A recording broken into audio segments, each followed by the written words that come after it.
I'm Amanda E. Johnson, co-founder and chief operating officer at Mentic Cosmetics. Thank you so much to Alibaba and the entire team, Ella, Selena, Lauren, Sarah, for inviting me to speak and putting this wonderful conference together. In this day and age, it is imperative and important that companies stay relevant and continue to help their customers succeed. So congratulations to Alibaba for that.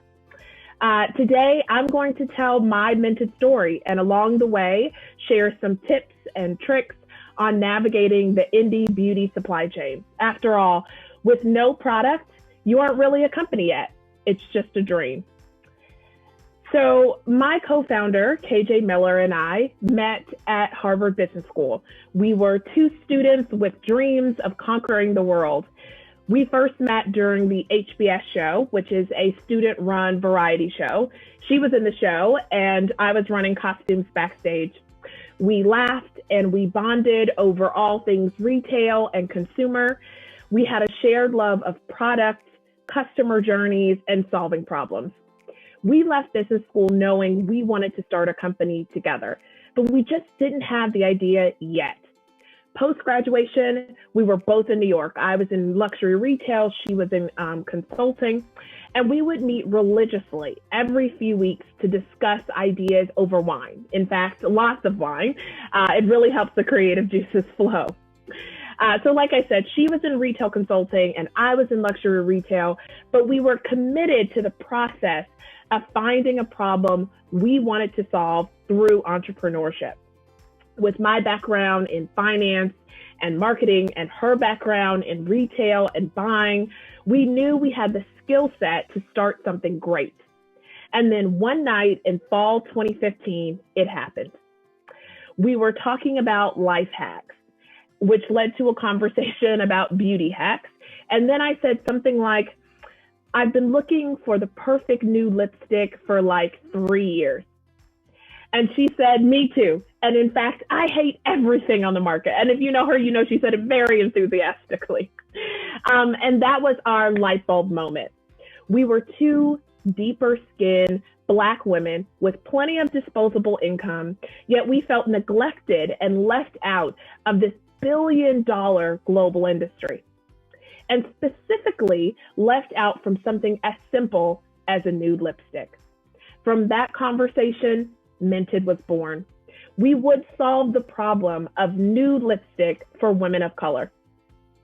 Previously, we were thinking about solving problems with technology, starting content platforms, reimagining the fashion supply chain, etc. But none of those problems were close enough to home.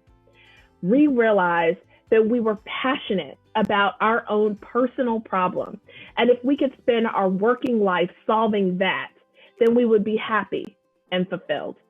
So we got to work. The big misconception about startups is that you just start, when in fact, you must make careful preparations like you would anything else in life. So we made a plan. We would do product research, customer research, and then figure out how to get the product made. Now, the first two were easy. We went to drugstores, department stores, and beauty retailers to find the perfect nude lipstick. What we found, however, was that there was no good solution. Makeup associates would do a liner, a chalky pink lipstick, and then add some gloss on top. Once you blend it all together, yes, you have a nude look for about an hour until you drink something or you eat something. The everyday woman couldn't use a 3-product solution just for her lips, and especially a solution for something as easy as a nude lipstick. However, our white counterparts for years were able to just walk into any store on the planet and buy a pink or beige nude lipstick for millennia, and it didn't feel fair that women of color couldn't do the same. So, with no product solution, we went to customers. We did surveys and focus groups, and the same theme emerged: dissatisfaction. The statistic is that Black women outspend their white counterparts on beauty by up to 8 times. We dug into the reason and found 2 things. One is that there is constant trial because the products simply don't work. right? So you just buy another one and try again. And the second is that Black women are just as much beauty enthusiasts, if not more, than everybody else. So these women were asking for a solution and being ignored. Feeling confident that we had an idea and that there would be real demand for it, we needed to figure out how to get the product made. So we did what everyone else did. We Googled and we called several manufacturers. It was that easy to find their email or phone numbers online, and we weren't shy, so we called all of them with supreme confidence, right? With all the skills I mentioned earlier that my co-founder and I had, notice that I didn't mention beauty or manufacturing, but we still felt confident. In this huge global industry, someone had to know something about nudes for a range of deeper skin tones. Well, that's what we figured. But we were wrong. When we asked for a nude, we were told that there were plenty of stock shades in pink and beige to choose from. And the MOQs, the minimum order quantity, started at 5,000. Well, we weren't confident in their solution since they'd never worked for us before. So we wanted to build something custom. So when we went to them with a custom solution, they said, well, the MOQs for custom are 10,000. So now we get it from their perspective, right? Who wants to take a chance on a startup? But from our perspective, it just seemed like they were unwilling and unable to meet our needs. So once again, we found our own solution. We are of the internet age, and everything can be found online. So we watched a YouTube video on how to make lipstick. Yes, it's that easy. And we went online to buy all of the supplies. Yes, it was that easy. And in my Harlem kitchen apartment, we made the first 6 shades of our capsule collection. Our next steps were to test demand and the efficacy of the product. We invited over friends and family of all range of hues, Black women, Hispanic women, South Asian women, to try our 6 shades and give feedback so we could tweak and optimize. From there, we went on to the experts, the beauty influencers. These women and men receive hundreds of products a month and receive constant feedback from their followers. Surely they would know whether we had something or not. So on the weekends, in the midst of our full-time jobs, we made lipstick. We sent to 10 plus influencers a week and asked for feedback. And that's when it happened, a flood of demand. The influencers loved our product and they began to post. They made videos and they shared it with their audiences. We had to quickly create our own IG handle and landing pages so that we could capture the followers and capture the emails. Then we took that demand and our lipstick samples and pitched the idea to the angel investor community and the VC community. To some, we were too early. In other words, they didn't believe in the idea, but to others, we were right on time. Mented launched in January 2017, a year and a half after our epiphany in fall 2015. Mentic Cosmetics is a pigment-first beauty brand celebrating women of all hues. Mented is short for pigmented because we believe it all starts in the formulation. Without highly pigmented products and a thoughtful shade range, companies leave out an entire swath of the population who deserve to feel included in beauty. We launched with our 6 nude and neutral lipsticks because nude isn't a color, it's a concept. We found our manufacturers through Google and Alibaba.com. We couldn't create a turnkey solution because in the early days, we needed to control our costs and have some custom work done throughout the supply chain. Since launch, Mented has been featured in over 60 plus publications around the world, including Forbes, Vogue, Allure, Good Morning America, The View, and Essence. We won the 2019 National Federation Dreamers Award and the 2020 CEW Founders Award. We have been recognized for helping to make beauty a more inclusive industry.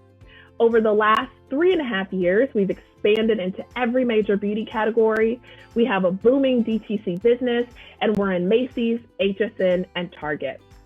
I wanted to tell my story so that I could highlight the early days, but also show you our goal and our ways that we're continuing to scale.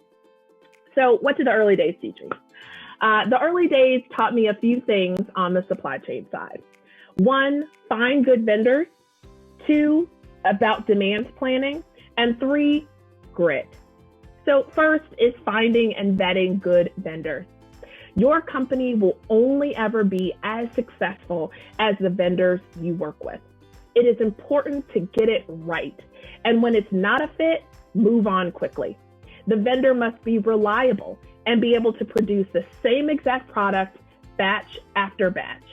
It's necessary to create an internal process to validate and approve every batch, every component, every box, and give exact feedback when it's not right so you can get what you need. This requires patience and knowledge that you must acquire quickly. Secondly is demand planning. Now, this is always an issue. There are inputs such as MOQs, yields, and channel demand percentages.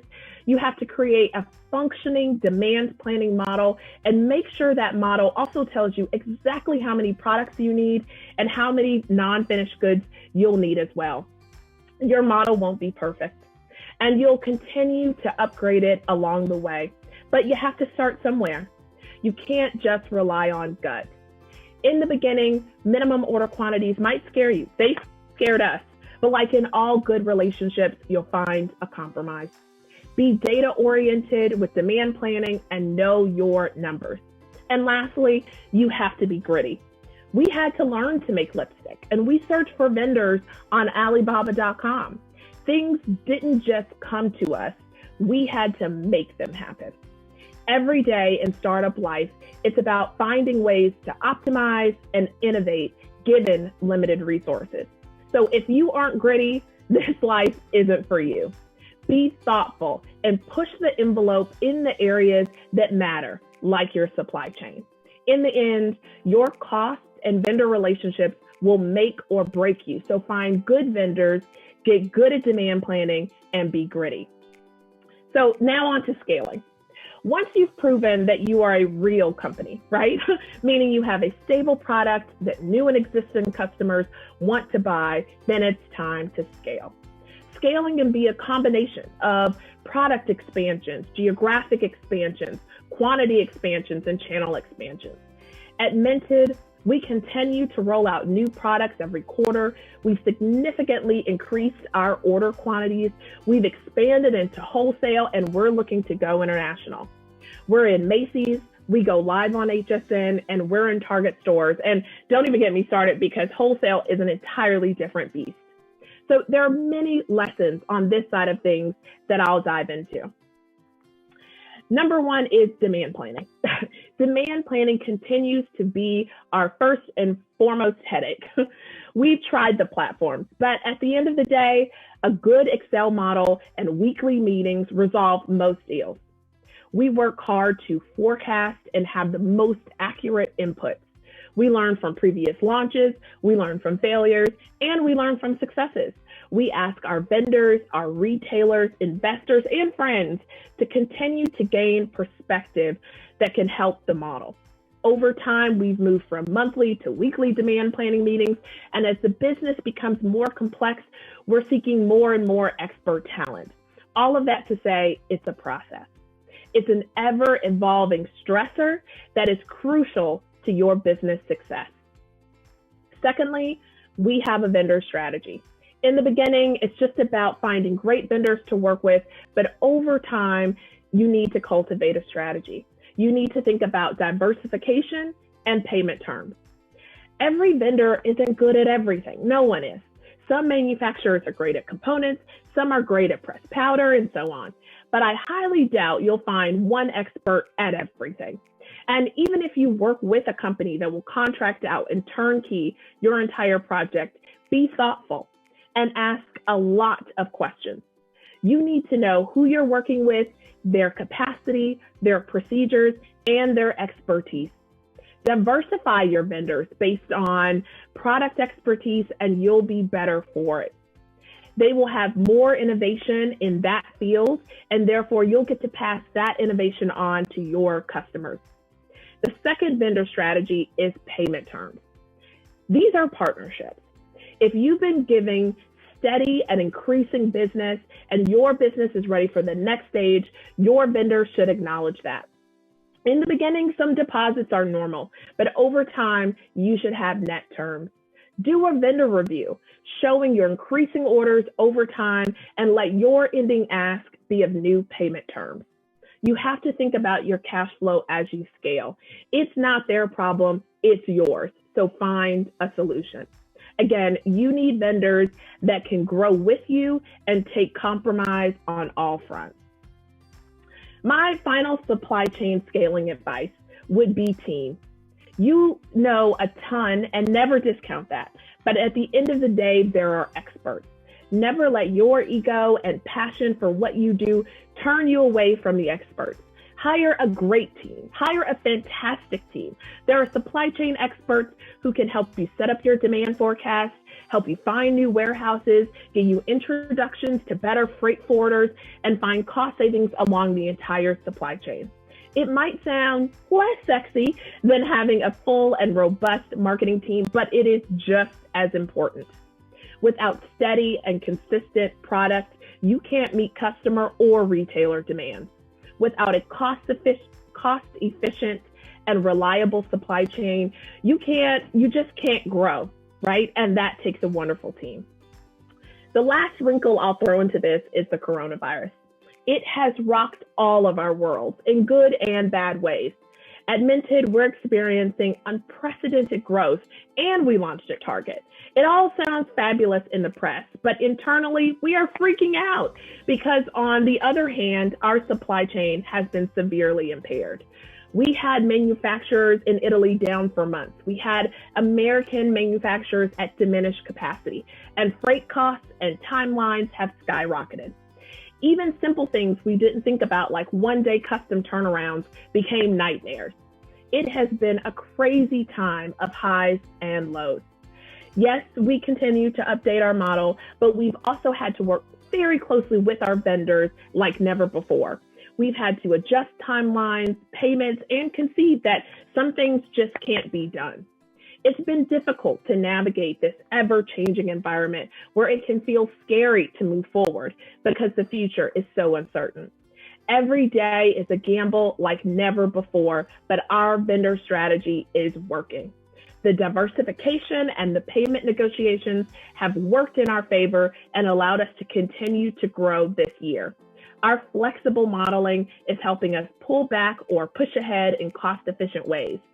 We are in the best place we could be to have an accelerating business and this global pandemic because we have been thoughtful in how we scale. In the world of entrepreneurship, we know we experience the highest highs and the lowest lows. We're all getting up every day with passion for our solution and just doing the best we can. Some days that won't be enough, but for other days, it's exactly what's needed. This journey isn't for the weak at heart, nor is it just a passion project. You have to marry your dedication to your idea with a true business strategy. That takes thoughtfulness, good vendors, and a team.